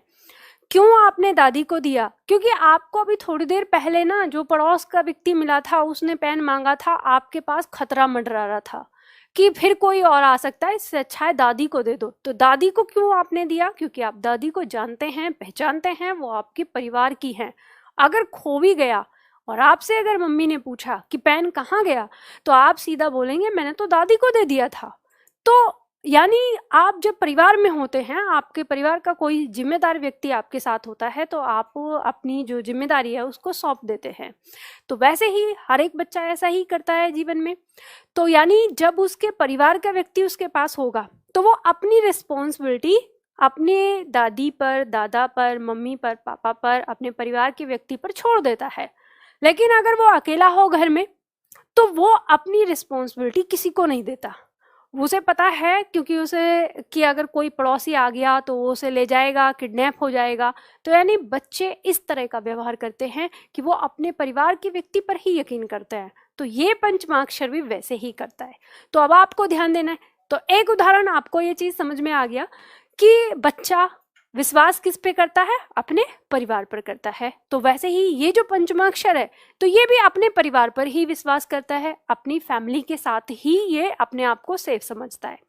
अब दूसरा व्यवहार बच्चे का क्या होता है कि जैसे मान लो आप जब छोटे थे, बचपन में थे और अपने दादाजी के साथ कहीं घूमने जाते थे, तो बताइए आप अपने दादाजी के पीछे पीछे चलते थे या दादाजी आपको अपने आगे आगे रखते थे और दादाजी पीछे चलते थे? तो स्वाभाविक सी बात है, अगर दादाजी आपको अपने पीछे रखेंगे तो उन्हें बार बार पीछे मुड़ के देखना पड़ेगा कि बच्चा कहीं कोई उठा तो नहीं ले गया। इसी वजह से दादाजी हमेशा आपको अपने आगे रखते हैं ताकि आप आगे आगे चले, और आगे आगे आप चलते हैं तो वो पूरे अच्छे तरीके से आप पर नजर रख पाते हैं कि मेरा बच्चा कहाँ पे है, कैसे है। तो वैसे ही ये परिवार भी करता है। ये हमेशा जब भी किसी शब्द में ये जुड़ता है तो ये हमेशा अपने बच्चे को आगे रखता है। तो इससे आपको पहचानना बिल्कुल आसान होगा कि किसी भी अनुस्वार के दादाजी का पता करोगे तो आप उस अनुस्वार के पीछे देखोगे कि उसके पीछे कौन है, उसके परिवार के जो दादाजी हैं वो कौन है। और आपको ये बात पता है कि 3 साल का 4 साल का बच्चा जब होता है, जब बोलना भी नहीं जानता, तो आप उससे थोड़ी पूछते हो भैया तू किस परिवार का है। तो आप कैसे पहचान लगाते हो, कैसे अनुमान लगाते हो उसकी पहचान का? तो आप ये देखते हो कि वो बच्चा किसके साथ है, वो कौन सी फैमिली का मेंबर है। जिस मेंबर के साथ वो बच्चा है तो स्वाभाविक सी बात है वो उसी परिवार का बच्चा होगा। तो ये जो आपके जीवन के जो कुछ पहलू हैं, कुछ तरीके हैं, उसी तरीके का काम हमारा ये पंचमाक्षर करता है। अब यहाँ पे आपके सामने ये बच्चे हैं 5, राइट? ये 5 बच्चे हैं और इन 5 बच्चों को आपको पहचानना है। तो कैसे पहचानेंगे आप? सीधा सिंपल सा, ये बच्चा आपको दिखाई दे रहा है यहाँ पर। अब इस बच्चे के पीछे के दादाजी आप देख लो, ये बच्चा और इसके पीछे जो दादाजी हैं वो कौन है? ये ग। तो ये एक दादाजी हैं कहाँ? यहाँ हैं। तो ये दादाजी यहाँ हैं, यानी ये इस परिवार का, तो क परिवार का व्यक्ति है ये। तो क परिवार का व्यक्ति है तो क परिवार का ही बच्चा होगा। तो क परिवार का बच्चा कौन? ये। तो हम इसको किस तरह से लिख सकते हैं? हम इसको इस तरह से लिख सकते हैं, हमें पहचान होगी। ठीक है, अब हम इसमें बात करें, ये है बच्चा और इस बच्चे के पीछे जो दादाजी हैं वो ये है च। तो च वर्ग का है और च वर्ग का बच्चा क्या है? पंचमाक्षर। तो ये दिया है तो हमें पता है कि हम इसको कैसे लिखेंगे फिर। तो हम इसको इस तरह से लिखेंगे। तो ये हमारा, अब हमसे अगर कोई पूछे कि ये अनुस्वार कौन सा है तो हमें पता चल गया कि ये अनुस्वार है। इसी तरह से ये बच्चा और इसके पीछे दादाजी, तो ये कहाँ है? इस परिवार का है। तो इस परिवार का बच्चा कौन सा? ये हो गया। तो आपको पता है आप इसको कैसे लिखते हैं। ठीक है, तो आपको पता चल गया ये बच्चा है। उसी तरह से आपको पता है यहाँ पर दोनों एक साथ बिंदी हैं लेकिन फिर भी अलग अलग है। अलग अलग क्यों है? आपको पता है कि ये बच्चा और बच्चे के पीछे दादाजी कौन है? ब। तो ब कहाँ है? यहाँ है। तो ब यहाँ है तो इनके परिवार का बच्चा ये। तो आप फिर यहाँ पर लिखते हैं बच्चा आगे दादाजी पीछे, राइट? फिर ये बच्चा और ये बच्चा या इसके दादाजी यहाँ पर। तो यहाँ पीछे आगे आपको पता है कहाँ है दादाजी? ये ध। और ये किस परिवार का हो गया? तो न इनके परिवार का बच्चा हो गया। तो आपने यहाँ पे लिख दिया न।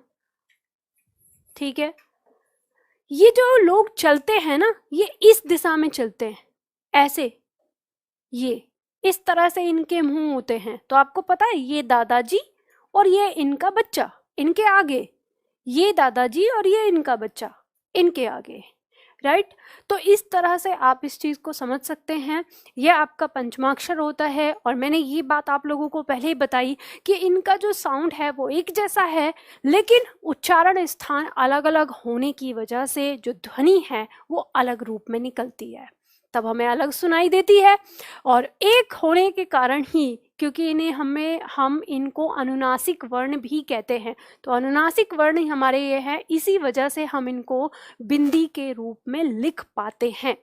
ये प्रूफ करता है, इन पांचों को बिंदी के रूप में लिखना ही प्रूफ करता है कि इनका उच्चारण एक जैसा ही है, राइट? तो ये चीज हमें, अब यही कारण था जिस वजह से हमारी हिंदी भाषा में इसे टंकण विधि में क्या दे दिया? अनुस्वार का रूप दे दिया। इसी को कहते हैं टंकण विधि। आपके एग्जाम में अगर क्वेश्चन यहाँ से पूछा जाता है, एमपीएसआई में स्पष्ट रूप से पूछा गया था, सॉरी एमपीपीसीएस में ये पूछा गया था कि टंकण, हिंदी में टंकण विधि क्या है और इससे में किस वर्ण में बदलाव आता है। इस तरह का प्रश्न पूछा गया था जिसमें 30 शब्द का लिखने के लिए होता है। तो सीधी सिंपल सी बात है, आपकी यही टंकण विधि होती है जब हम किसी पंचमाक्षर को अनुस्वार के रूप में लिखते हैं। और अब आपके दिमाग में कई सारे वो आ रहे होंगे, मतलब कई सारे क्वेश्चंस आए होंगे। कौन कौन से क्वेश्चन? अब मैं बताती हूँ। आपके दिमाग में आया होगा तो मैम ये बताइए हमें, तो फिर हम जैसे कोई भी पंचमाक्षर है, सपोज करो जैसे हमने आधा न और आधा न इस तरह से लिखा, तो क्या हम इन पंचमाक्षर में ऐसे कर सकते हैं कि एक को बिंदी में बना दें और एक को इस तरह से लिख दें? तो ऐसे कर सकते हैं? तो ध्यान रखिएगा, नहीं, बिल्कुल नहीं कर सकते। क्यों नहीं कर सकते?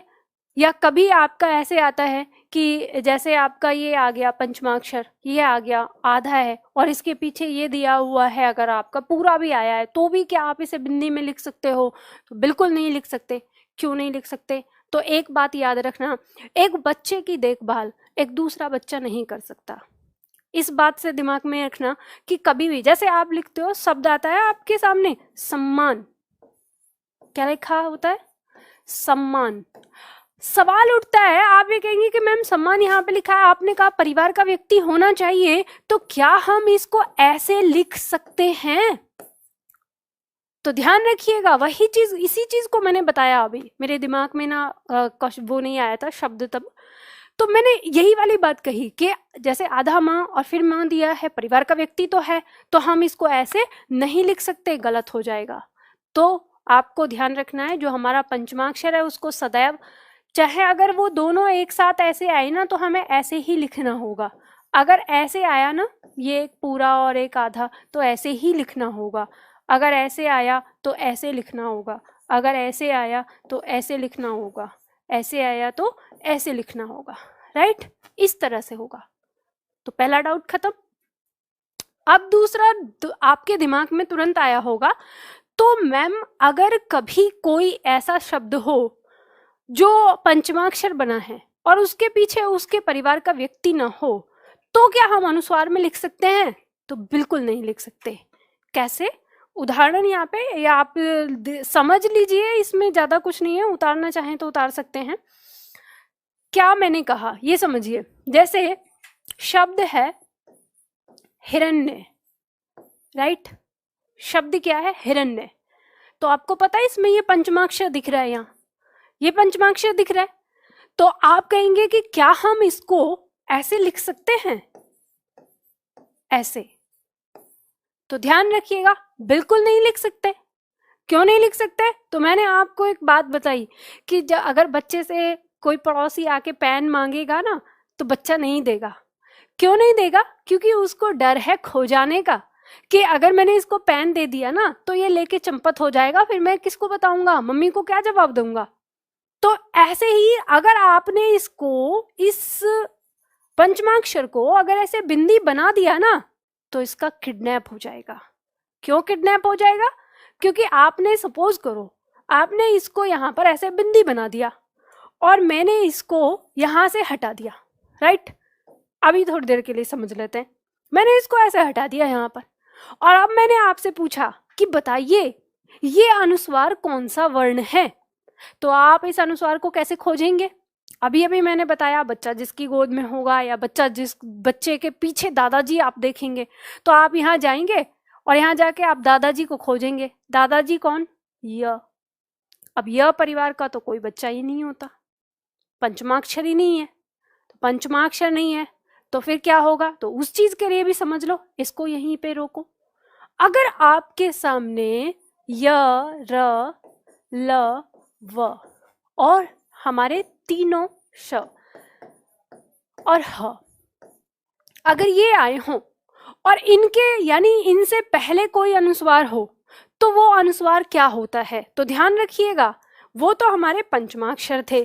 तो पंचमाक्षर अपने अपने परिवार के दादाजी और उनके साथ उनका बच्चा था। ये जो आठों जो है ना, ये आठों जो दादाजी है, इनके परिवार का कोई बच्चा नहीं है। तो जब इनके परिवार का कोई बच्चा नहीं है, तो इन्होंने अनुस्वार को गोद ले रखा है। किसको गोद लिया है? अनुस्वार को, इसको। यानी जब भी कभी आपको किसी अनुस्वार के पीछे इन आठों में से कोई दिखाई दे, तो आप समझ जाना कि ये जो बिंदी है ये क्या है? ये अनुस्वार है। ये तो बताइए, अभी आपकी आंखों के सामने इसका किडनैप हो गया ना? ये था क्या? ये था हिरण्य। ये पंचमाक्षर था ट वर्ग का, लेकिन हमने जैसे यहाँ पे बदल दिया तो किडनैप हुआ कि नहीं? आप इसको बताएंगे कि ये तो ये है, तो हो गया ना किडनैप बच्चे का। तो इसीलिए ये बच्चा किसी भी कीमत पर अपना रूप परिवर्तित नहीं करेगा। तो ऐसे हम नहीं लिख सकते। तो हमें ये बात ध्यान रखना है। इसी के साथ साथ अगर हमारा कभी कोई पंचमाक्षर का भी दिया हो, जैसे सपोज करो कि हमारा कोई शब्द है जैसे आधा न है और ये आधा न आया है, और इस आधे न के तुरंत बाद कोई मान लो छ लिखा हो, तो ये कभी भी न बिंदी में नहीं बदलेगा। क्यों? क्योंकि इस न के परिवार का व्यक्ति नहीं है ये, राइट। तो ये 2, 4, 5 आपके ऐसे कुछ डाउट थे जो इस चंद्र बिंदु को लेकर आपके डाउट रहे होंगे कि भाई ये किस तरह से काम करेगा। तो ये चीज आपने समझ ली। अब इसके साथ ही अब हमारा आएगा वर्ण विच्छेद। तो जब वर्ण विच्छेद हम करने जाएंगे, यहाँ पे साथ के साथ समझ लो, क्योंकि अभी आपका जो लास्ट पॉइंट है हमारे इस पॉइंट का, वो वर्ण विच्छेद है। मैंने अगर आपको ये लिख कर दिया है ना, आपको ये लिख कर दिया कि संबंध और संयम, इसका वर्ण विच्छेद करो, इसमें बहुत ज्यादा आप लोग गलतियां करने वाले हो, बहुत गलतियां। लेकिन अब नहीं करनी है, क्योंकि अब मैंने आपको बता दिया। अब क्या करना है, आपको इन सारे बच्चों का रूप परिवर्तित करके लिख लेना है। तो रूप परिवर्तित क्या है, इनको इनके वास्तविक रूप में लिख लेना है। तो आपको पता है कि संबंध में ये क्या है, ये बिंदी है म, आधा म, और ये बिंदी क्या है, ये है न। तो आपको पता चल गया, इन दोनों को हटाना यहाँ। अब इसका आप बहुत आसानी से वर्ण विच्छेद कर सकते हैं, ठीक। यहाँ पर ये सारी चीजें आप लोगों को मैंने समझाने की कोशिश करी है कि चीजों को देखिए। क्लास हमारी शुरू होने वाली है। अब ये जैसे ही हमारी संधि शुरू हो जाएगी और संधि आप पढ़ लेंगे, उसके बाद क्लास हमारी गोली की रफ्तार से भागेगी आगे। अभी तक हम वर्णमाला में हैं, वर्णमाला में समझ रहे हैं। यहाँ पर ये पहला पॉइंट मैं आप लोगों को इसलिए समझाती हूँ इन चीजों को इतने विस्तार से कि मैं फिर आगे वाली क्लास में आपको बेसिक नहीं पढ़ाऊंगी, वहां फिर मैं एकदम टॉप लेवल पे लेके चलूंगी। तो आपको सीखना बेसिक यहीं पे है, और जितने भी आपके लेखन में आपकी जितनी भी डाउट होते हैं वो आपको यहीं पे खत्म करने हैं। अपने लेखन में सारी चीजें यहीं पे, उच्चारण में जो भी डाउट है वो भी यहीं पे खत्म करने हैं। जितनी भी प्रॉब्लम है आपकी लेखन में वो आपको यहीं खत्म करके चलनी है, क्योंकि हिंदी की क्लास खत्म होते होते आपको हिंदी में परफेक्शन होना है, एकदम परफेक्ट सारी चीजें, ठीक है। तो मैं समझती हूँ आज ये आपको पढ़ने में अच्छा लगा होगा, मजा आया होगा। आज हम लोगों ने इस चीज को सीखा, यानी ये पंचमाक्षर, तो ये चीज आपको समझ में आ गई होगी। एक बार नोट्स के लिए मैं आप लोगों को कवर करवा देती हूँ कि आपको नोट्स कैसे कंप्लीट करना है। तो आपको ये वाला पॉइंट उतारना है। अब मैं आपको बताती हूँ मैंने आपको क्या सिखाया। यहाँ पर ये जो आपका पंचमाक्षर है ये लिखा हुआ है, इसके नीचे यहाँ पर ये जो आपका स्पेस है, इस स्पेस में ये तो मैंने जो बनाया था ये यहाँ पर बनाया ही हुआ है आपको याद रखने के लिए। इसके नीचे यहाँ पर आप ये उतार लीजिए इसको करके कि य, र, ल और व, और तीनों सा। अब इसको उतार लीजिए आप लोग जल्दी से, है ना। इनके नीचे, सबके नीचे हलंत लगाना है आपको, क्योंकि हम व्यंजन जब लिखते हैं तो व्यंजन हमारे हलंत के साथ लिखे जाते हैं। ओह, चलिए फिर से आप लिखिए यहाँ पर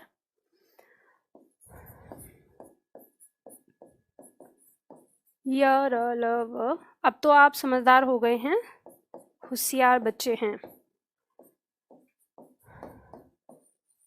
ठीक है। अब आपको ध्यान देना है, ये तो पंचमाक्षर इनके हैं और इनका पंचमाक्षर यहाँ पर पंचमाक्षर कोई नहीं होता, तो इनके पीछे जो, इनके आगे जो स्वर रहेगा हमेशा वो क्या होगा, अनुस्वार होगा। और यहाँ पर आपको इस जगह पर, यहाँ पर उदाहरण में आपको लिखना है जो मैंने आपको बताया है पीछे क्या लिखना है। मैं इसको हटा रही हूँ अब। तो यहाँ आपको लिखना है ये, आप इनको लिख लीजिए, ये जो हमारे यहाँ पे पॉइंट दिए हैं, और दूसरे पेन से ही आप इसको ऐसे बनाइएगा। ये जो मैंने दूसरे कलर से जो निशान बनाया है इसमें कि ये हमारा अनुस्वार और इसके नीचे इसके ये दादाजी, तो ये चीज़ आपको इस तरह से लिखनी है। इस तरह से इसको जल्दी से फटाफट आप लोग लिख लीजिए। तो ये पंचमाक्षर हमारा कंप्लीट हो जाता है। और इसके साथ साथ आप उतार लीजिए जल्दी से तो हमने आज अनुस्वार में और पंचमाक्षर और चंद्र बिंदु में तीनों में अंतर देखा। अब मैं ओरली आपको बता रही हूँ, आप इसको उतारते रहिए। अनुस्वार हमारा कहाँ प्रयोग होता है? संस्कृत शब्दों में। जो संस्कृत के शब्द हैं, हिंदी भाषा के वे शब्द जिन पर मात्रा सिरोरेखा से ऊपर है और यदि उनके साथ अंक की मात्रा आई है तो वहां पर अनुस्वार लग जाता है। और पंचमाक्षर के लिए टंकण विधि में, टंकण मतलब टाइपिंग विधि में, चंद्र बिंदु का प्रयोग हिंदी ही शब्दों में होता है। अब इससे आपको एक बात का और पता चलता है कि अगर किसी शब्द के ऊपर आपको चंद्र बिंदु दिखाई देती है तो आपको ये बात एकदम से दिमाग में आ जानी चाहिए कि ये हमारा तद्भव है। क्या है? तद्भव। अब तत्सम और तद्भव शब्द की पहचान के लिए भी आपको पॉइंट उठाने हैं। ऐसे ही एक पॉइंट आपको मिल गया कि यदि किसी भी शब्द में अगर आपको चंद्र बिंदु नजर आता है तो वो आपका तद्भव होगा। ठीक है, ये चीज आपको पता चलती है। आपने पंचमाक्षर यहाँ पे लिख लिया, उम्मीद करती हूँ आप लोगों ने इसे उतार लिया होगा। आगे बढ़ते हैं। नंबर 6 पॉइंट है हमारा की और की का प्रयोग। इसमें बड़ी प्रॉब्लम रहती है। चलें आगे, चलिए। ये पॉइंट अक्सर हमारे छात्र इस पॉइंट को लेते रहते हैं कि हमें समझ में नहीं आता कि हम छोटी ई वाली की का प्रयोग करें या कहाँ पर करें और बड़ी ई वाली की का प्रयोग कहाँ पे करें। तो देखिए, सीधा सिंपल सा है, इसमें कुछ भी ऐसी चीज़ नहीं है। वक्त के साथ साथ आपको चीज़ें समझ में आएंगी। थोड़ा सा आपको मैं यहाँ पर जो एक व्याकरणिक दृष्टिकोण से जो हम चीज़ों को पढ़ सकते हैं वहाँ पे ये लिखा हुआ है, पर इस चीज़ को मैं एक व्यावहारिक तरीके से भी आपको बता दूंगी। तो पहले व्याकरणिक तरीके से देख लेते हैं, उसके बाद व्यावहारिक रूप से भी देख लेंगे। उदाहरण आपको थोड़ा सा लिखना है, जैसे यहाँ पे हमें समझना है। सबसे पहले यहाँ हमारा दिया है छोटी ई, जो हमारी छोटी ई है वो वाला की हमें कहाँ लिखना होता है। तो दिया है कि ये एक योजक का काम करती है। योजक का मतलब होता है जोड़ने वाला। जो चीज को किसी चीज को जोड़ता है उसे योजक कहते हैं। तो ये योजक का काम करती है, यानी ये जोड़ती है। तो जोड़ती फिर किस चीज को है? तो ये जोड़ती है दो वाक्य या एक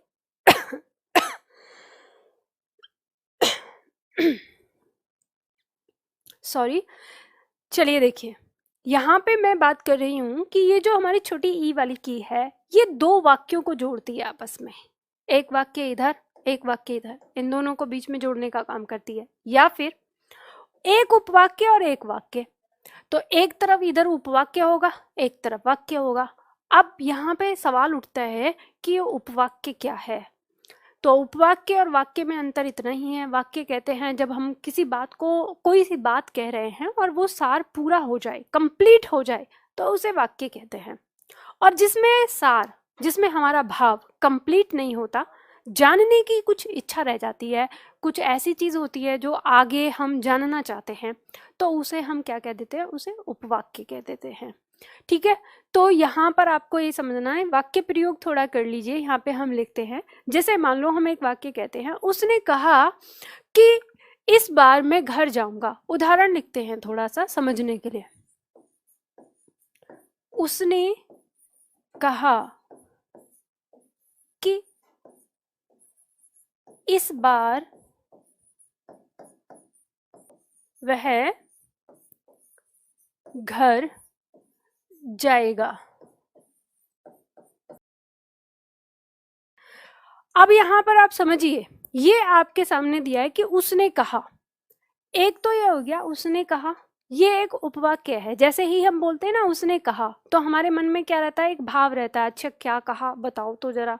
तो ये भाव है, तो इसलिए हम इसको क्या कहते हैं? उपवाक्य कहते हैं। तो ये एक उपवाक्य है। और इसके बाद इस बार वह घर जाएगा, तो अगर हम इस वाक्य को देखें तो ये हमें पूरा लगता है कि इस बार वह घर जाएगा, एक कंप्लीट वाक्य है। तो इन दोनों वाक्यों को जोड़ने का काम जिस की ने किया वो की होती है हमारी छोटी ई वाली।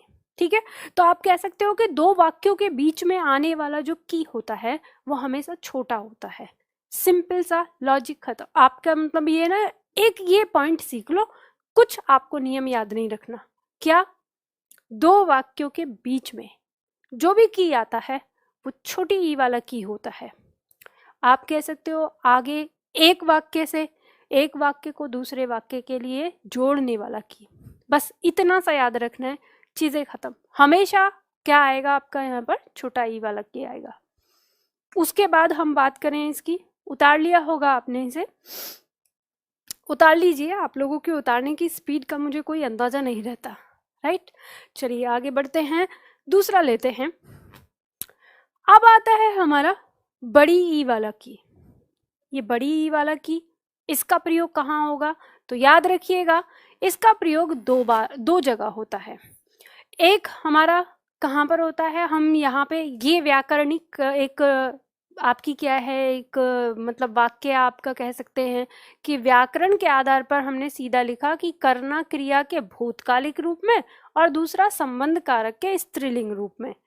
तो ये आगे समझेंगे, पर एक व्यावहारिक रूप से मैं आपको यहाँ पे बता देती हूँ कि जैसे हम यहाँ पर कोई वाक्य लिख रहे हैं, जैसे लिखिए एक वाक्य, उसने रात भर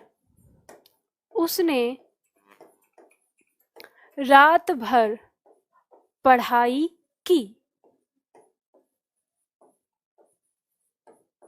अब देखिए, उसने रात भर पढ़ाई की, तो आपको पता है कि ये जो यहाँ पर की दिया है अंतिम में क्रिया के स्थान पर आया है, और ये की मतलब करना जो हमारी क्रिया होती है उसका भूतकालिक रूप है, क्योंकि पढ़ाई तो की है, बीते समय में की है, तो भूतकाल तो ऐसे ही हो गया।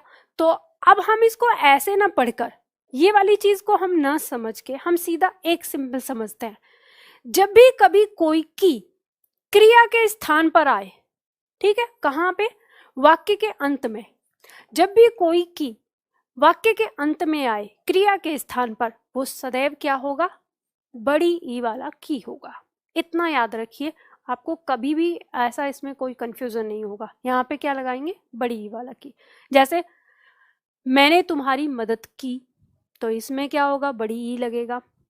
उसने उसकी पिटाई की, बड़ी ई लगेगा, क्योंकि लास्ट में आ रहा है, ठीक। चलिए अब बात करते हैं दूसरे पॉइंट की। पॉइंट नंबर 2, संबंध कारक।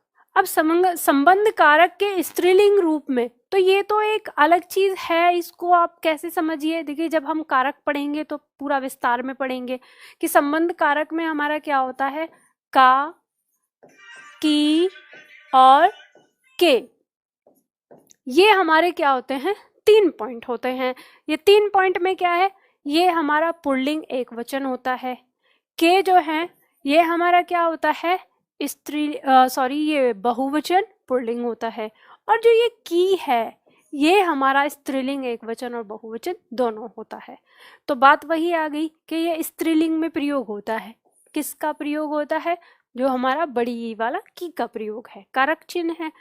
आप इसको इतना कह सकते हो, एक व्यावहारिक रूप से आप ये समझ सकते हो कि 2 शब्दों को जोड़ने के लिए जब किसी की का प्रयोग होता है तो वो बड़ी ई वाली की होती है। जैसे हम कह सकते हैं मोहन की बहन, मोहन की बहन, ठीक है। जैसे शीला की पुस्तक, शीला की पुस्तक, ठीक है। तो ये यहाँ पे आ गई। अब ये देखिए ये चीजें यहाँ पे मोहन और बहन, ये 2 शब्द हैं। इन दोनों शब्दों को जोड़ने के लिए हमने किस की का प्रयोग किया, इस की का प्रयोग किया, ठीक है। ऐसे ही शीला और पुस्तक, इन दोनों शब्दों को जोड़ने के लिए हमने किसका प्रयोग किया, इस की का प्रयोग किया। तो ये चीज हमारे यहाँ पर ये 2 शब्दों को जोड़ने के लिए कहें, चाहे हम सीधा कहें कि संबंध कारक का स्त्रीलिंग रूप में, ठीक है। तो इस तरह से आप इसका प्रयोग कर सकते हैं। चलिए देखिए आज हम इतना ही करते हैं, तो फिर मिलते हैं अगली क्लास में।